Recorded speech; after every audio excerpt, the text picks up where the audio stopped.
This video tutorial I will explain different types of SQL joins.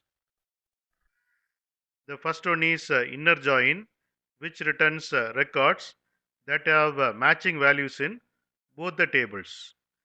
The second one is left join or left outer join, which returns all the records from the left table and the matched records from the right table. The third one is right join or right outer join, which returns all the records from the right table and the matched records from the left table. The last one is full outer join, which returns all the records where there is a match in either left or right table. You can get Java source code link from the description of the video. In mobile, to see the description, click on this icon. It will expand like this, and here you can see the description. It contains Java source code links.